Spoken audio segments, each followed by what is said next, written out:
아멘. 감사합니다. 오늘 함께 나눌 말씀의 제목은 이것이 요나의 실력입니까? 라는 제목으로 말씀을 함께 나누겠습니다. 여러분 63빌딩 가보셨어요? 올라가 보셨어요? 63층에? 63빌딩에 가서 뷔페 드셔봤습니까? 옛날에는 이걸 물었던 시절이 있었어요.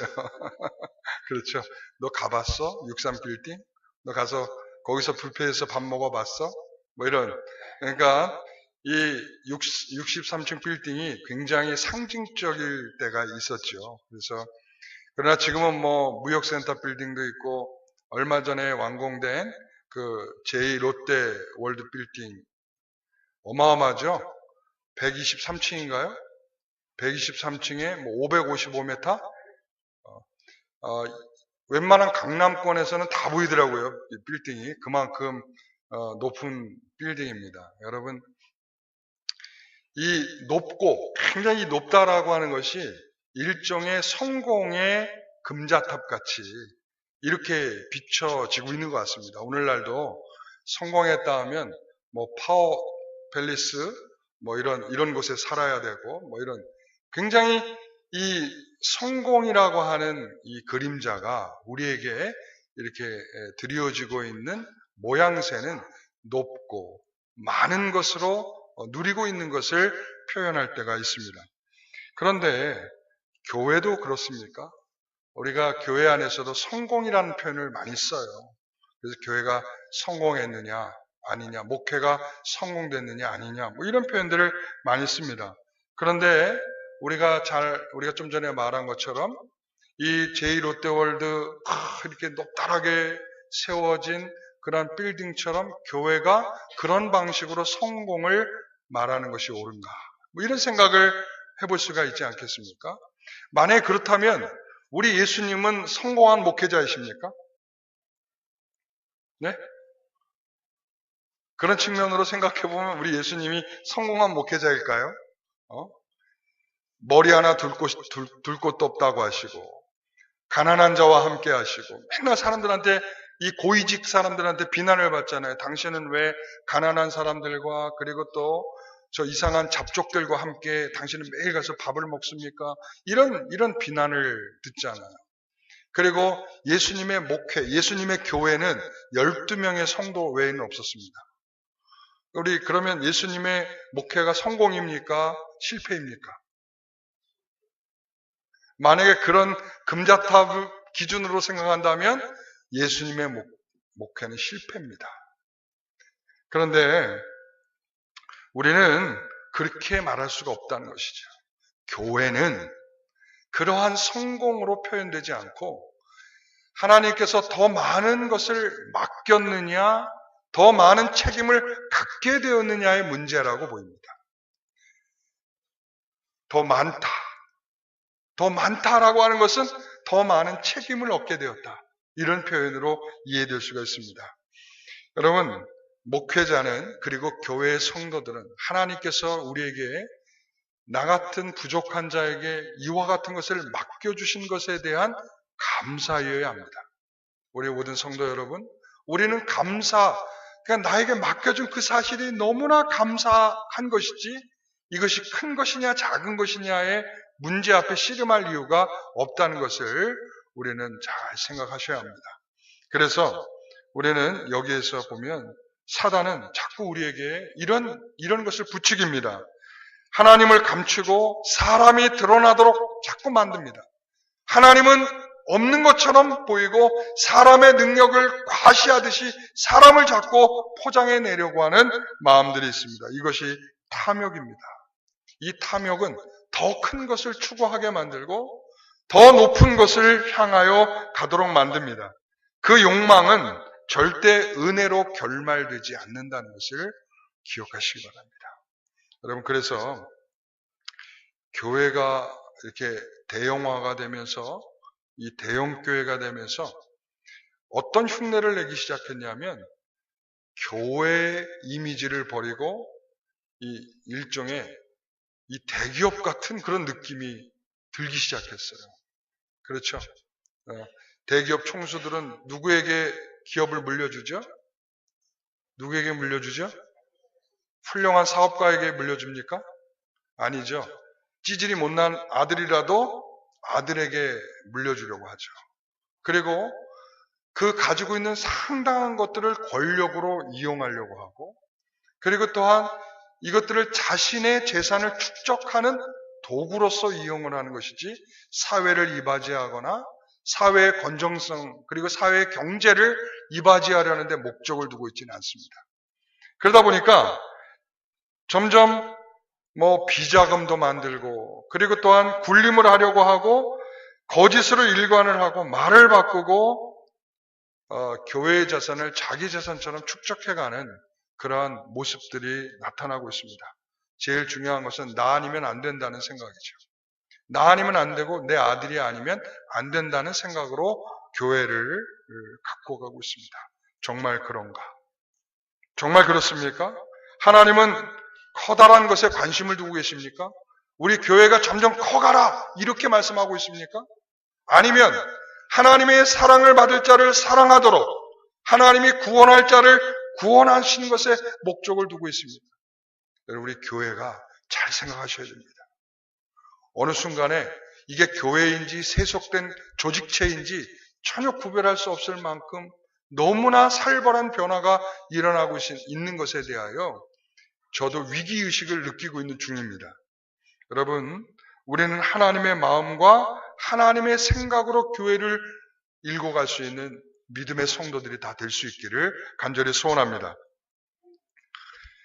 자, 그래서 제가 오늘 이제 요나서를 통하여 그 말을 드리려고 해요. 요나서에는 크다라는 표현이 참 많이 등장하고 있어요. 크다. 큰 바람이 불었다. 큰 물고기가 나왔다. 그리고 큰 니느웨 성읍이 있었다. 그러니까 요나가 마주대하고 있는 것들은 다 큰 것들입니다. 큰 파도, 큰 물고기, 그리고 큰 니느웨 성읍. 그러니까 이 크다는 것이 우리에게는 굉장히 좋아 보이는 것이면서 정말 우리의 삶을 어떻게 보면 작고 초라하게 만드는 대상일 수도 있습니다. 오늘 성도 여러분, 바로 우리는 그것 앞에 하나님이 우리가 어떠한 마음의 자세로 대처하기를 바라시는지를 이 요나서를 통해 말씀하고 있는 것 같습니다. 자, 요나와 오늘 이 말씀을 대하면서 우리는 이 요나 선지자와 예레미야 선지자를 좀 비교해 볼 필요가 있어요. 왜 그러냐면, 여러분, 요나 선지자는 물고기 뱃속에 들어가서 3일 동안 끙끙 씨름하고 나와서 하나님의 큰 은혜를 체험하고 기도를 했습니다. 그리고는 나아가서 니느웨로 또 하나님의 두 번째 명령이 임하여 니느웨로 갔습니다. 그런데 니느웨로 갔는데 니느웨는 얼마나 큰지, 이 니느웨 전체 성읍을 돌려면 며칠이 필요하다고 오늘 본문에 나오나요? 3일이 필요하다고 그래요. 3일. 3일을 걸어서 니느웨 성읍을 걸어야 하는데 이 요나가 며칠을 걸어서 복음을 전했다고 하죠? 그러니까 3일 길을 걸어가야 되는데 하루밖에 걸어가지 않았어요. 이 말은 무슨 의미일까요? 억지로 하고 있다.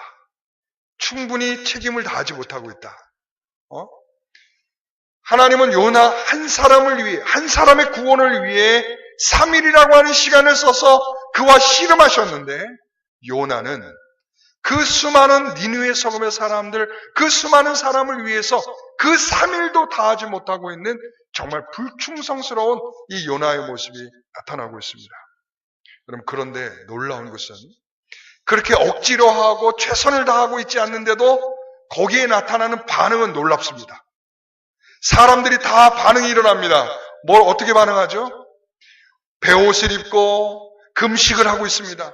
그리고 왕도 그 소식을 듣고 어떻게 합니까? 베옷을 입고 금식을 하고 제 위에 올라 앉아서 슬퍼하고 있습니다. 그리고는 금식과 베옷을 입으라고 온 나라 짐승들까지도 그렇게 하라고 선포하고 있습니다. 여러분, 제가 묻겠습니다.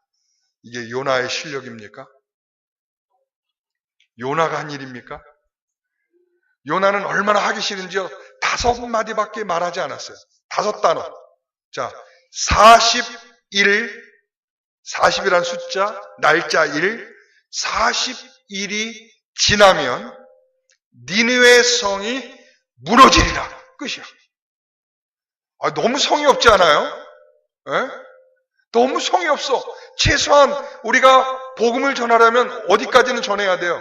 몇 단어는 더 추가해야 돼. 자, 40일이 지나면 니느웨 성이 무너집니다. 하나님께 돌아온다면 하나님께서 당신을 살릴 것입니다. 최소한 여기까지는 해야 될 거 아닙니까? 그러니까, 근데 중요한 것은 그 정도를 말하고 있는데 사람들이 반응하더라는 거예요. 놀랍죠? 요나의 실력입니까? 아니죠. 그런데 예레미야 선지자는 이스라엘이 우상 숭배를 하고 그리고 죄를 짓고 그래서 하나님의 복음을 전합니다. 이 예레미야는요, 눈물을 흘리면서 이 예루살렘을 다니면서 정말 이 아픔, 뭐가 아프겠어요?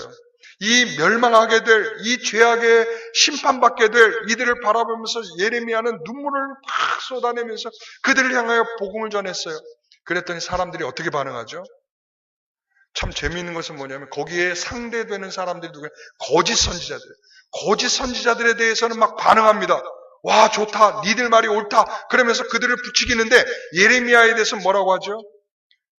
매를 때리고 예레미야를 옥에 가둡니다. 반응하는 사람이 없어요. 그러면 예레미야가 실력이 없기 때문에 이렇게 되는 것입니까?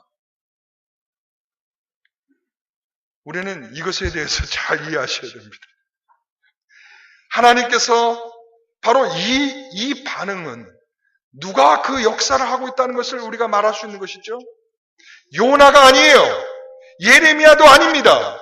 누굽니까? 하나님이 하시는 겁니다.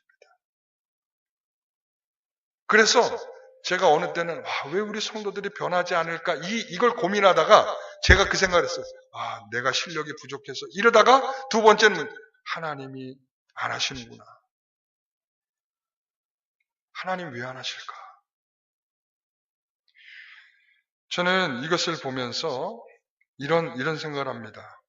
분명한 것은 이게 하나님께서 이러한 크고 많은 것으로 이 선지자가 판가름되고 있지 않다는 것입니다. 여러분, 이 선지자는 어떠한 책임을 맡은 사람입니까? 하나님께서 주시는 말씀, 그러니까 다시 말하면 하나님은 선지자 입에다가 말할 것을 넣어주세요. 요나에게 그랬죠. 너는 악독함을 전하라고 말했어요. 악독함. 이 니느웨가 얼마나 악한지를 전하라고 말했어요. 그게 바로 요나가 니느웨에게 전할 유일한 메시지입니다. 그러니까 이 요나는 바로 그 메시지를 가지고 가는 책임을 지는 것입니다. 목사들에게도 그런 책임이 있습니다. 선지자와 같은. 목사의 기능에는 선지자의 기능이 있습니다. 예언 이런 게 아니고 하나님이 주신 이 성경의 말씀들을 바르게 가르치고 바르게 선포해야 할 책임이 있는 것입니다. 그런데 오늘날 목사들이 너무나 훌륭해요. 너무나 잘났어요. 그러다 보니까 성경의 말씀을 전하려고 하는 것이 아니라 자기의 말을 전하려고 해요. 여러분, 그렇게 되면 듣는 자들도 변화가 있는 것 같이 보일 수 있습니다. 그러나 말씀이 성령을 통하여 우리의 마음을 주장하셔야 진정한 변화입니다. 오늘 우리는 이 사건을 통해서 뭐가 진짜인지를 우리는 분명하게 이해하실 수 있게 되시기를 간절히 소원합니다. 자, 그렇다면 오늘 요나가 선포하고 있는 이 메시지를 통하여 니느웨의 변화, 이 니느웨의 반응은 과연 무엇을 의미하는 것일까? 자, 우리는 이 말씀을 같이 한번 생각해 보겠습니다. 우리 5절 말씀 한번 같이 읽어볼까요? 같이 읽습니다. 니느웨 사람들이 하나님을 믿고 금식을 선포하고 높고 낮은 자들 막론하고 굵은 베옷을 입은지라. 여러분, 재미나죠? 이들이 분명히 이 투박하고 부족한 요나의 메시지를 듣고 변하더라는 거예요. 굉장히 훌륭한 변화죠. 어떤 변화예요? 첫째는 이것을 하나님의 말씀으로 믿더라는 거예요. 그리고 뭐라 했어요? 금식을 선포하더라는 거예요. 그리고 베옷을 입었더라는 거죠. 삽시간의 변화의 물결이 일어나고 있습니다. 여러분, 심지어는 이 소문을 듣고 왕까지도 이런 변화가 일어나고 있습니다. 여러분, 짐승들까지도 베옷을 입고 금식을 하고 있습니다. 이 8절의 말씀을 한번 다 같이 읽어봅니다. 크게 읽어주세요. 사람이든지 짐승이든지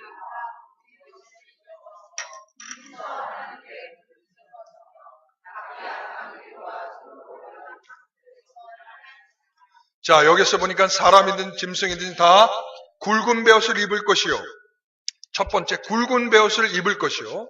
두 번째, 하나님께 부르짖을 것이요. 세 번째, 악한 길과 손으로 행한 강포를 떠난다.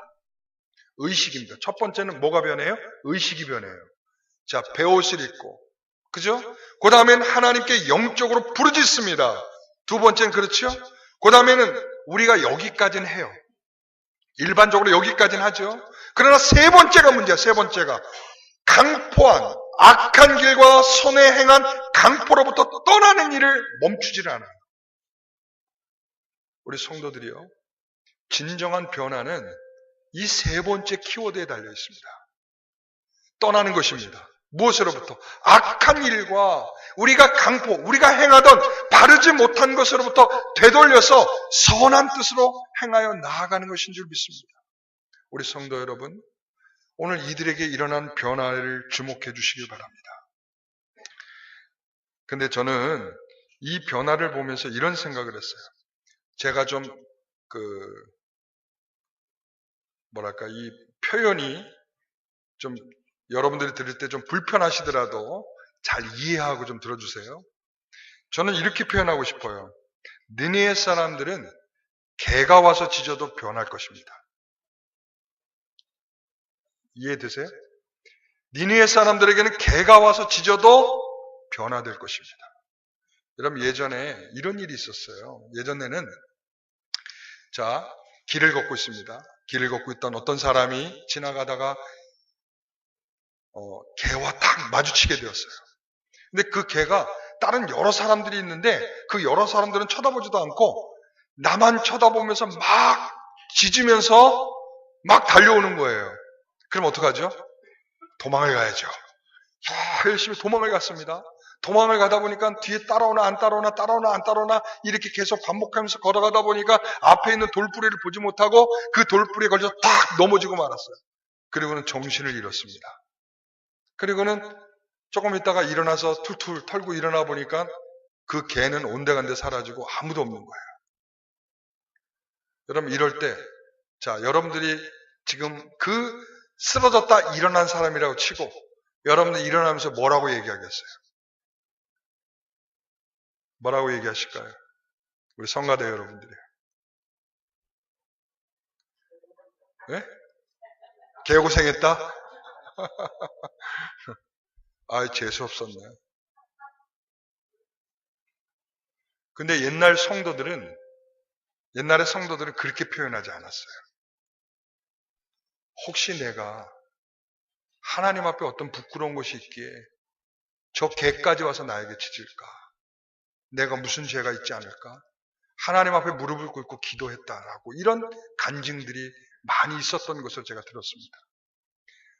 물론 이게 꼭 맞다는 것은 아니지만, 그러나 심지어는 개가 짖는 소리에도 내 죄가 있는지를 점검하게 되는 그러한 경건함이 있었다라고 하는 것을 말하고 싶은 거죠.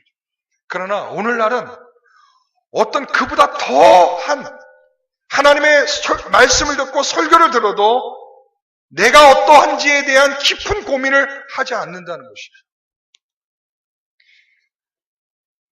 우리는 오늘날 성도들이 이러한 것에 대한 경계함이 너무나 부족함을 생각해 보게 됩니다. 그래서 오늘 이 일은 제가 좀 전에 뭐라고 표현했어요? 요나가 아니라 뭐가 짖어도? 개가 짖어도 이 니느웨 사람들은 변화가 될 것입니다. 왜 그러냐면 오늘 이 본문을 보면 참 특이한 게 나와요. 일반적으로 이스라엘 왕들도 잘 없는 경험들이에요. 뭐냐면 이러한 일을 보면서 어떠한 일을 경험하면서 그것 때문에 자신이 베옷을 입고 금식을 하고 이런 일들이 잘 나타나질 않아요. 누구에게 나타나요? 다윗에게 나타납니다. 밧세바를 범하였을 때, 나단 선자가 와서 꾸짖게 되었을 때 그때 눈물을 흘리며 회개하죠.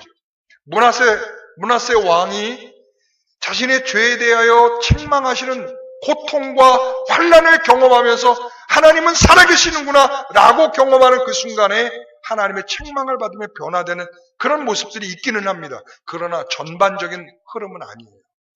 그런데 지금 오늘 여기 니느웨 왕은 어땠습니까? 베옷을 입고 금식을 하고 제위에 올라가고 그리고 사람들을 향해 선포합니다. 금식하고 베옷을 입으라. 누구까지? 짐승들까지도. 이것은 무엇을 말하는 거냐면 이런 경우들은 없다. 누가 하고 있는 일이다. 하나님이 하고 계신 일이다. 이것을 우리에게 말씀하고 있는 것입니다. 여러분, 그러므로 우리는 이것이 요나의 실력이 아니라 누가 짖어도 개가 짖어도 니느웨는 변할 것이라고 하는 것을 우리는 기억하셔야 할 것입니다. 그래서 오늘은 이 니느웨 사람들은 왜 이런 변화가 일어났느냐? 첫 번째 이겁니다. 요나의 말이 두려운 하나님의 말씀으로 들렸다는 것입니다. 요나의 말이 하나님의 두려운 메시지도 들렸어요. 자, 5단어를 같이 한번 외쳐볼까요? 뭐예요? 40일이 지나면 니느웨 성이 무너지리라. 예. 같이 해주셔야 되는 거 아니에요? 다시 한번. 자, 시작. 저기는 없죠. 자, 40일이 지나면 니느웨 성이 무너지리라. 예. 그런데 이 말을 누구의 음성으로 들었다고요? 하나님의 음성으로 들었습니다. 하나님의 음성으로. 그래서 이 니느웨 성에 있는 사람들이 하나님의 음성으로 들었다. 그러므로 인하여 우리는 이런 생각을 할 수가 있어요. 이 개가 짖는 것 같은 요나의 말에도 하나님의 말씀으로 받는 놀라운 역사가 일어나더라 이거예요. 여러분 그 생각해 보세요. 자, 이거를 반대로 생각해 보세요. 개가 짖어도 하나님의 말씀으로 받는 자들이 있다면 하나님의 말씀이 선포돼도 개가 짖는 소리로 들을 수 있다. 그게 바로 이스라엘이었습니다. 멸망하는 자들에게는 하나님의 말씀이 들려줘도 귀에 박히지 않고 마음에 새겨지지 않는 정말 엄청난 하나님의 말씀이 들려줘도 개 짖는 소리로 들을 수밖에 없는. 그런데 오늘 이 요나에 나타나는 이 니느웨 사람들은 개가 짖는 소리가 들려줘도 하나님의 음성으로 듣는 정말 엄청난 놀라운 역사가 일어나고 있다는 것이죠. 여러분 저는 이것을 생각하면서 이런 생각을 해봤어요. 다윗이 아들 압살롬의 반역으로 말미암아 왕 자리로부터 쫓겨나고 도망치게 되었을 때 이 바후림에 도착했습니다. 바후림에 도착했는데 그때에 어디선가 소리가 들려옵니다. 사무엘하 16장 7절 8절 말씀 이렇게 들려옵니다. 같이 한번 읽어주시기 바랍니다. 시므이가 저주하는 가운데 이와 같이 말하니라. 피를 흘린 자여 사악한 자여 가거라. 사울의 족속의 모든 피를 여호와께서 내게로 돌리셨도다. 그를 이어서 내가 왕이 되었으나 여호와께서 나라를 내 아들 압살롬의 손에 넘기셨도다. 보라 너는 피를 흘린 자이므로 화를 자초하였느니라 하는지라. 누가 한 말이라고요? 시므이는 사울의 친족이에요. 그러니까 다윗이 왕성했을 때는 말 한마디 못하고 있다가 이제 다윗이 쫓겨나서 도망치니까 그 뒤에다 대고 이 기회주의자. 그런데 무서운 이야기는 뭐냐면 이렇게 외쳤어요. 이렇게 외치니까 옆에 있는 군대 장관이 뭐라고 그랬겠어요? 왕이시여 가서 저놈의 목을 벨까요? 그랬더니 왕이 뭐라고 그랬겠어요? 당장 가서 저 목을 베어라. 이랬겠습니까? 저 입을 닫게 하기 위해서 저 목을 베어라. 이렇게 했겠어요? 정말 훌륭한 말을 하죠. 다윗이. 자, 뭐라고 말합니까? 10절에. 같이 읽어봅니다. 하나님이 그들이 행한 것, 곧 그 악한 길에서 돌이켜 떠난 것을 보시고 하나님의 뜻을 돌이키사 그들에게 내리라고 말씀하신 재앙을 이거 아닌데? 자, 이게 아니고 여기에서 이제 사무엘하 있는 이 16장에 보게 되면 이 다윗이 뭐라고 그래? 이것이 하나님의 말씀이라고 봤습니다. 저 시므이의 저주를, 저 시므이가 저렇게 저주하는 말을 정말 듣기는 괴롭고 너무 불편한 소리고 그렇지만 그 시므이의 소리를 하나님의 음성으로 듣습니다. 우린 여기서 분명히 아셔야 됩니다. 하나님은 어린 아이들을 통해서도 우리에게 말씀하실 수 있습니다. 심지어는 세상에 하나님을 믿지 않는 사람들을 통해서도 우리에게 말씀하실 때도 있습니다. 우리는 두려워할 수 있어야 합니다. 하나님의 말씀으로 들을 수 있어야 합니다. 여러분요, 우리는 요즘에 큰 사건을 마주대하고 있습니다. 큰 사건. 세상에서 수없이 많은 조롱을 하고 있습니다. 그게 뭐냐면 이 명성교회 세습에 대한 것입니다. 매스컴에서 여기저기서 떠들고 있습니다. 이것이 옳으냐. 그리고 장신대 학생들이 피켓을 들고 이렇게 외치더라고요. 신사참배를 결의했던 그 총회의 모습처럼 다시 이런 엄청난 결의를 하실 것입니까? 이런 말을 하더라고요. 뿐만 아니라 지금 통합 측에서 많이 존경을 받고 김동호 목사님을 비롯한 여러 원로들이 그 앞에서 1인 피켓 시위를 하는 것을 보았습니다. 지금 세상 수많은 사람들이 이것은 옳지 않아요 라고 말을 하고 있습니다. 그런데 더 재미난 건 뭐냐면 바로 그 옆에 있는 교회인데요. 지금 수천 명이 모이는 교회인데 그럼에도 불구하고 세습을 준비하고 있습니다. 지금.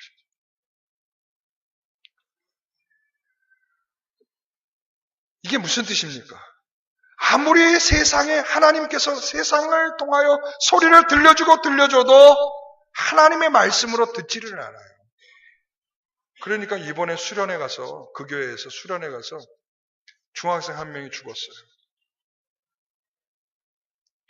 나는 이런 일로 인하여 그 한 아이가 죽은 것은 너무나 정말 괴로운 일이고 고통스러운 일이지만 그러나 그 일을 이미 벌어진 일이니까 그 일을 통하여 저는 그 교회가 그 목사님이 좀 새로운 각성의 마음이 들었으면 좋겠습니다. 하나님이 이렇게까지 꾸짖으시는데 이렇게 말씀하시는데 여기에 반응이 있어야 되지 않을까. 여러분 분명히 아셔야 합니다. 망할 때에는 하나님의 소리를 개가 짖는 소리로 듣습니다.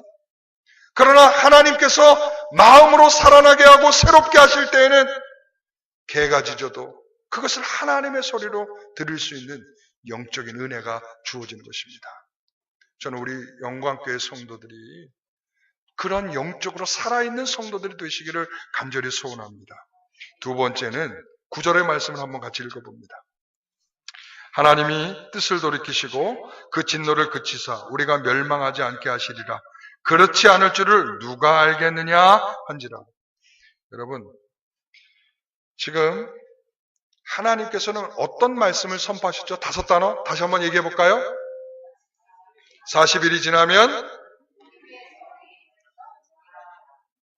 자, 이것은 무서운 말입니까? 자비로운 말입니까? 무서운 말입니다.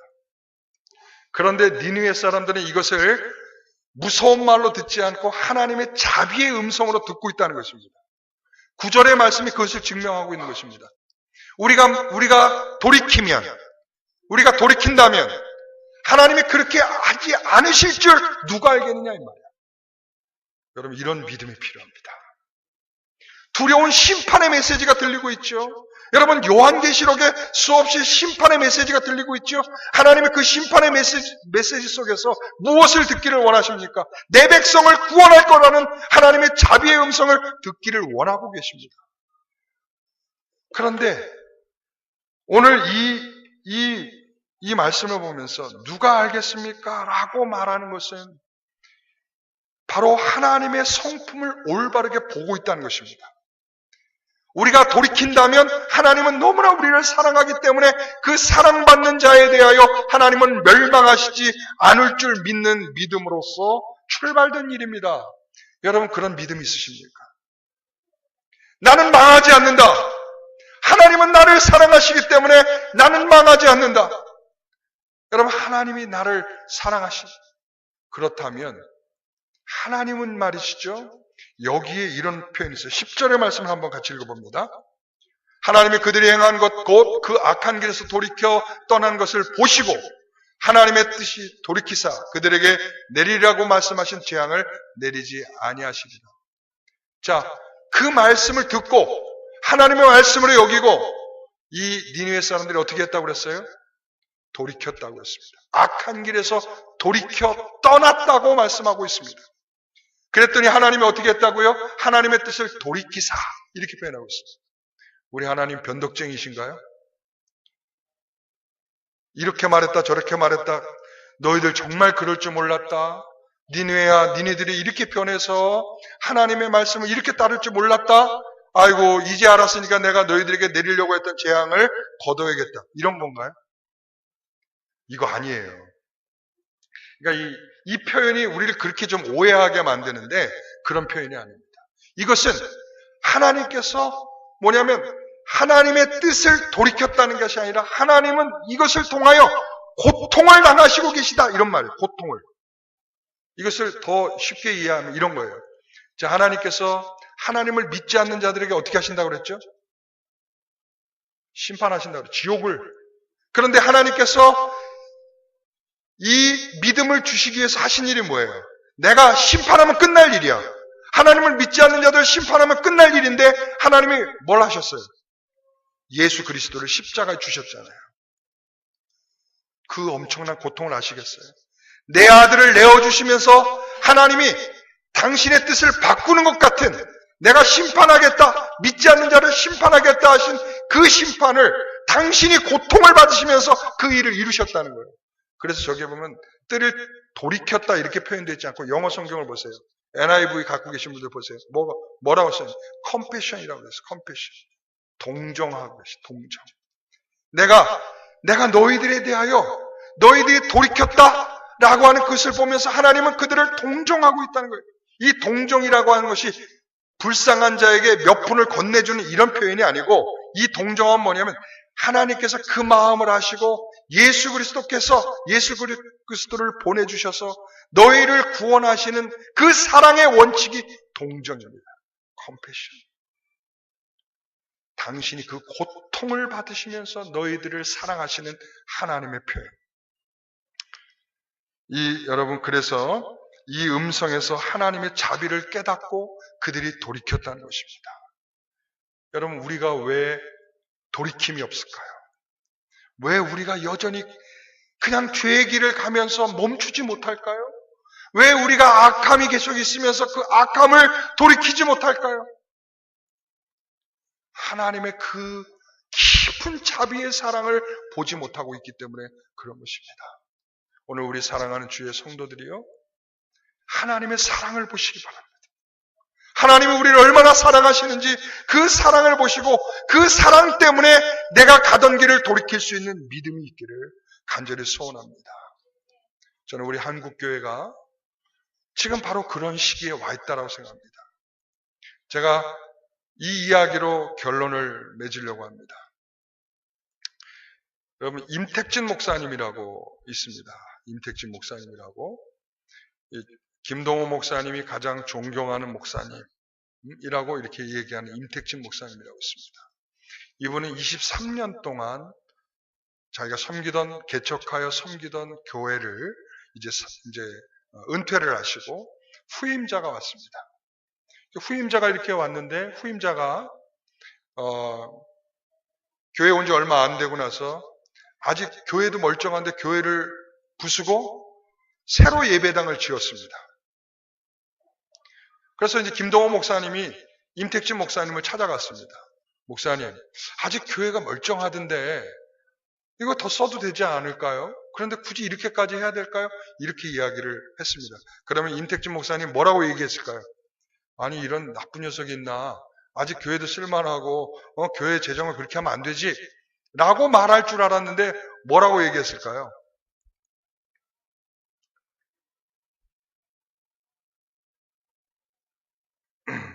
이렇게 말을 했습니다. 내 교회인가 뭐? 나는 더 이상 그 교회가 어떻게 되는 것에 대하여 내가 말할 수 있는 처지가 아니다. 이제 하나님이 새로운 목사를 세웠으니 새로운 목사가 해야 할 일이지 내가 거기 주인이 아니다 이거야. 그러면서 김동훈 목사님이 그걸 듣고 돌아와서 그 다음에 이제 이런 사건이 있었대요. 은행에 가서 이제 교회가 상가에 있다 보니까 자꾸 상가에 월세가 올라가니까 이제 빚을 좀 져서라도 교회를 지어야겠다. 저 높은 뜻 숭의교회 교회를 지어야겠다 그래서 은행에 갔대요. 근데 은행에 갔는데 은행원이 뭐라고 그랬냐면 목사님, 저는 목사님의 교회를 잘 알고 있습니다. 목사님의 교회는 만약에 목사님이 이런 예를 들어서 죄송합니다만은 목사님이 만약에 오늘 가시다가 교통사고 나서 돌아가신다 그러면 오늘과 같은 높은 뜻 승리교회는 없을 것입니다. 성도들도 없을 것이고 지금과 같은 재정이 없을 것입니다. 그렇기 때문에 무엇을 보고 대출을 할 수 있겠습니까? 그랬더니 이 목사님이 그 전까지 그런 생각을 못하고 있다가 정말 그럴 수 있겠습니다. 예, 알겠습니다. 그랬더니 대출을 해줬대요. 그 말을 하고서는. 그러고 돌아와서 1년 동안 안식년을 가졌답니다. 1년 동안 안식년을 가지고 외국에 나가 있는데 장로님들이 전화를 했답니다. 목사님, 빨리 돌아오십시오.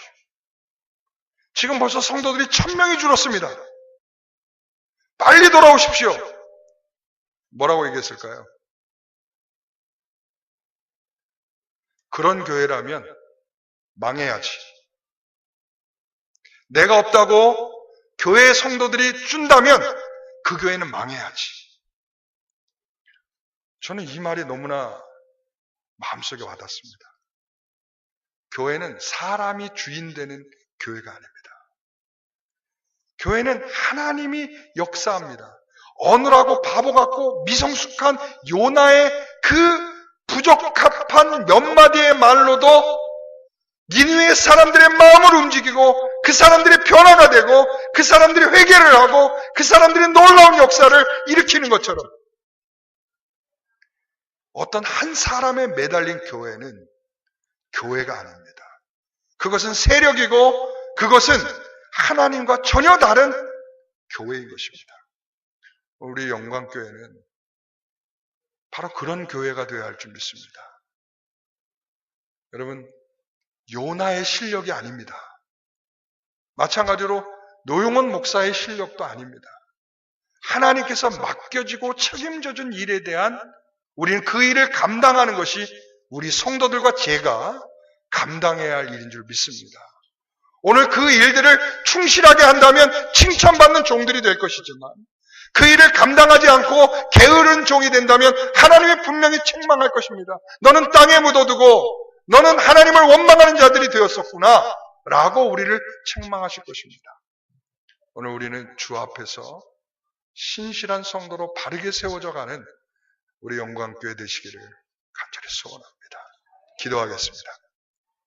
하나님 아버지 감사합니다. 이처럼 우리에게 주시는 은혜의 말씀을 따라 우리가 아무것도 아닌 존재임을